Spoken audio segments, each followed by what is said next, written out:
Very good morning students. आज का आपका टॉपिक है main factors affecting the size and geographical area of the sales territories. First point इसमें है sales potential. Sales potential different territories में equitable and comparable होना जरूरी है ताकि उनका कंपैरिजन किया जा सके। अगर सेल्स पोटेंशियल्स जो है वो किसी भी टेरिटरी में अगर ज़्यादा है देन जो कि टेरिटरी का साइज़ है वो हमेशा स्मॉल होना चाहिए, और अगर सेल्स पोटेंशियल जो है वो किसी भी एरिया का लेस है देन जो कि आपका टेरिटोरियल एरिया है वो लार्ज होना चाहिए। Next is ability to the sales force, कि जो कि आपकी सेल्स फोर्स है उसकी एबिलिटी को देखते हुए भी सेल्स एरिया जो है वो टेरिटरी का डिसाइड किया जाता है। अगर आपकी सेल्स फोर्स जो है वो कम्पिटेंट है, एक्सपीरियंस्ड है, well versed with local market है, देन जो कि सेल्स टेरिटरी का साइज़ है वो लार्ज होना चाहिए। ऑन द अदर हैंड अगर आपकी सेल्स फोर्स जो है वो न्यू है और लेस एक्सपीरियंस है, यानी ज़्यादा एक्सपीरियंस उसको नहीं है, देन सेल्स टेरिटरी जो है वो स्मॉल साइज़ की होनी चाहिए। नेक्स्ट इसके बाद थर्ड पॉइंट आता है आपका। थर्ड पॉइंट हमारा है साइज़ ऑफ एडवर्टीज़मेंट बजट, कि अगर मैनेजमेंट ने एडवर्टीज़मेंट बजट जो है वो लार्ज अमाउंट अलोकेटेड किया हुआ है, देन इट मीन्स कि आप ना एडवर्टीज़मेंट के थ्रू सारी इन्फॉर्मेशन अपने प्रोस्पेक्टिव कस्टमर्स को प्रोवाइड करा सकते हैं।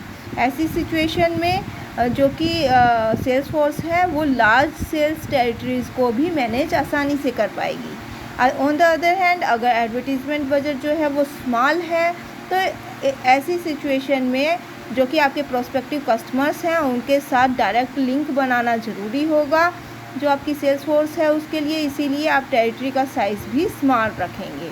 Next is nature of product, जो कि आपका प्रोडक्ट का नेचर है वो भी डिपेंड करता है जब भी हम साइज़ को डिटरमाइन करेंगे। अगर आपका प्रोडक्ट जो है वो टेक्निकल है, इंडस्ट्रियल है, हाई यूनिट कॉस्ट उसकी है, या फिर हम ये कह सकते हैं कि वो एक ही बार सेल किया जा सकता है, less number of the prospective customers है, तो जोग्राफिकल एरिया ऑफ टेरिटरी जो है वो आप लार्ज रखनी होगी। लेकिन ऑन द अदर हैंड अगर आपका प्रोडक्ट जो है वो डेली यूज का है तो ऐसी सिचुएशन में आपकी टेरिटरी जो है वो आपको स्मॉल साइज की रखनी होगी। Next is density of population, जो कि पॉपुलेशन की डेंसिटी है वो अगर थिक है यानी मेट्रोपॉलिटन सिटीज़ में है देन आपकी सेल्स टेरिटरी का साइज़ आपको स्मॉल रखना होगा। लेकिन अगर पॉपुलेशन डेंसिटी जो है वो लेस है तो ऐसी सिचुएशन में आपको जो कि साइज़ ऑफ सेल्स टेरिटरीज़ है उसको लार्ज रखना होगा।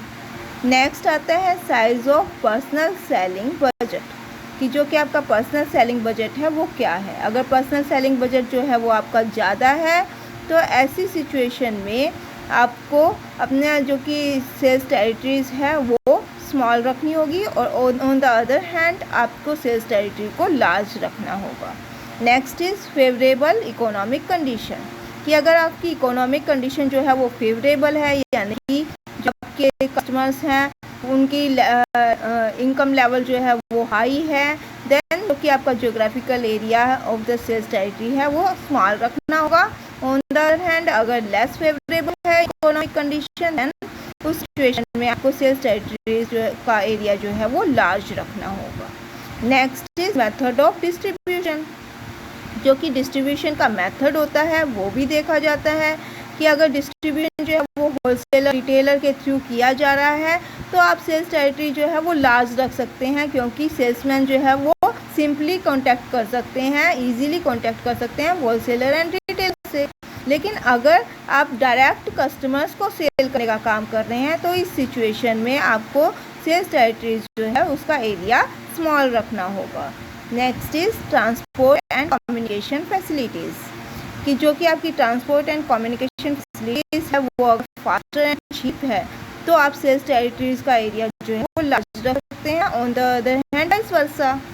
नेक्स्ट इज गवर्नमेंट पॉलिसीज़, की जो कि आपकी गवर्नमेंट की पॉलिसी है उसको भी ध्यान रखते हुए ही साइज़ को डिटरमाइन करने का काम करना चाहिए। गवर्नमेंट की पॉलिसी कंट्रोल्स, ड्यूटीज़, टैक्सेस के रिगार्डिंग अलग अलग स्टेट में अलग अलग होती है, डिस्ट्रिक्ट में भी अलग अलग होती है, वन डिस्ट्रिक्ट टू अनदर भी डिफर पाई जाती है। तो इन सभी को ध्यान में रखते हुए ही साइज ऑफ सेल्स टेरिटरीज़ को डिटरमाइन करने की आवश्यकता है। नेक्स्ट इज सेल्स पॉलिसी, कि आपकी सेल्स पॉलिसी जो है क्या है, उसके अकॉर्डिंग साइज़ जो है वो डिसाइड किया जाएगा। अगर बिजनेस यूनिट्स जो हैं वो प्रोडक्ट को नेशनल और इंटरनेशनल लेवल तक सेल करना चाहती है तो आपको टेरिटरी जो है वो लार्ज रखनी होगी, और अगर आपको रीजनल और लोकल एरिया में ही सेल करने का काम करना है देन आप सेल्स टेरिटरीज़ के साइज़ को स्मॉलर भी रख सकते हैं। इसके बाद नेक्स्ट आता है ratio of selling expenses to sales, कि कुछ बिजनेस यूनिट्स जो हैं, पीछे भी मैंने आपको कराया था कि एक ना fixed standard ratio of selling expenses with sale रख देती है कि इतनी सेल पर आपको इतने एक्सपेंसेस करने होंगे। तो ऐसी सिचुएशन में अगर रेशो जो है वो ज़्यादा है तो उसको स्टैंडर्ड रेशो के साथ मेंटेन करने के लिए साइज ऑफ सेल्स टेरिटरी को इंक्रीज़ करने की ज़रूरत पड़ेगी। एग्जाम्पल भी इसमें गिवन है। फॉर एग्जाम्पल कि एक कंपनी ने डिसाइड किया है standard ratio is 7%। 7% it means कि अगर आपकी सेल जो है वो 1 लाख है देन सेलिंग एक्सपेंसेस जो हैं वो 7,000 होंगे। अब आपकी सेलिंग एक्सपेंसेस 7,000 है, वहाँ पर 1 लाख की सेल नहीं हो रही है, तो ऐसी सिचुएशन में आप क्या करेंगे, सेल्स टेरिटरीज़ को एनलार्ज करने की कोशिश करेंगे ताकि मेंटेन किया जा सके सेल्स रेशो के साथ स्टैंडर्ड जो हमने 6 रेशो डिसाइड किया है। Next is level of competition.